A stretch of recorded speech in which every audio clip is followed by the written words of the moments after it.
রব্বুল আলামিন বলেন, হে আদম সন্তান, হে আদম সন্তান, তোমরা যদি আসমান বরাবর গুনাহ নিয়ে আমার কাছে ক্ষমার আশা নিয়ে এই মতো হাত তুলো, আর তোমরা যদি ক্ষমার আশা নিয়ে আমার কাছে প্রার্থনা করো,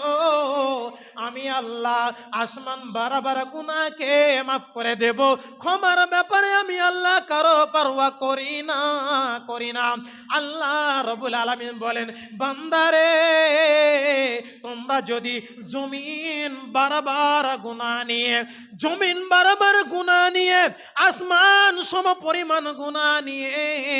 তোমরা যদি ক্ষমার আশা নিয়ে আমার দরবারে হাত উঠাও আর বলো, আল্লাহ গো আমরা গুনাহ করেছি, আল্লাহ তুমি আমাকে ক্ষমা করো, আমি আল্লাহ সমস্ত গুনাহ মাফ করে দেব, তবে শিরকের গুনাহ ছাড়া। সমস্ত গুনাহকে আল্লাহ